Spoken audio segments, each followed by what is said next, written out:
of thinking recently. Dangerous, I know. It's a lot of trying to figure out what I want to do and what my passions are. Eventually it boiled up to a point where I actually decided I need to sit down for a few hours and just figure it out. So yesterday, I went outside with a pen and paper and just sat in the sun and started figuring it out. So overall I managed to boil it down into 3 main categories. The first is probably the most obvious, and that's that I need to be able to create.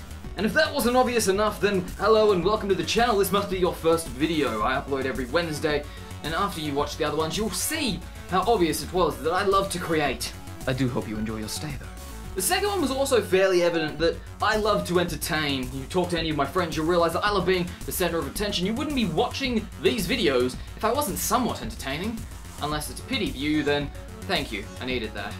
The third one has taken a little bit of a backseat. It really hasn't been the thing that I've focused on for most of my life so far, and that's because I haven't been in a position to stand with it, and that is to be able to share knowledge and teach. Be it directly showing how to do something, or teaching how to do something, to creating videos like this and my previous ones, which spark an interest in creating, which show people that it can be done, and it teaches them that they're a lot better than they can be.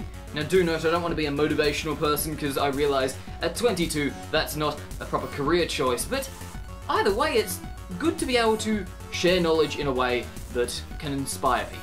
Now I hear what you're saying, Kurt, this is really simple, why the hell are you telling us this? And that is true, these things were merely the topic headers for pages and pages worth of self-assessment, but that's just more personal and boring, and I'm pretty sure you don't want to hear that. In fact, this video really isn't about me, it's about acknowledging the concept of self-assessment and self-awareness. I'm pretty sure this whole thing sparked when I was reading a book by Chris Hardwick. You may know him from Nerdist, or just being a general boss of everything.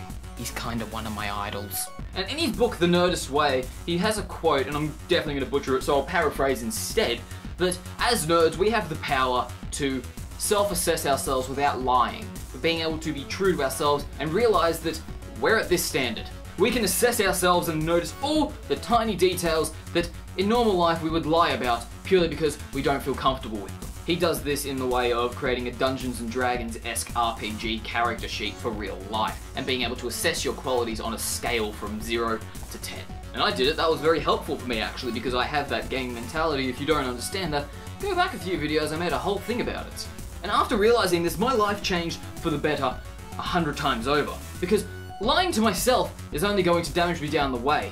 By realizing what I am at this point in time 100%, I can then realize that, okay, these are my capabilities at the moment, this is where I can improve, and this is how I move forward. By lying to ourselves, we're only doing damage. We don't like the output of the lie, so we choose to ignore it, and because of that, we lose. For context, I was talking to a friend yesterday, and it came up to the topic of I seem like I have everything together. I don't remember how it got there, but it got there, and then I came up with this. It may seem like I have everything under control, but really, I'm just a bowl of worries that likes to roll forward. Funny as the metaphor may seem, if I was not self-aware enough to notice that, then I could be completely ignoring a lot of those worries and damaging myself in the process. On the other hand, I could also be focusing on those worries and never get anything done.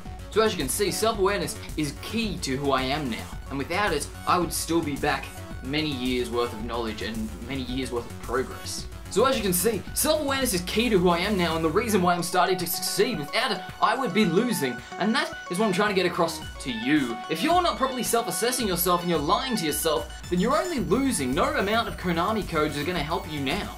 Up, down, left, right, B, A, in case you're wondering. But I'll leave the video there. So as always, I've been Kurt, you've been the audience. Thank you for coming and watching the video, I never say that, so thank you. And before I go, as always, go make something.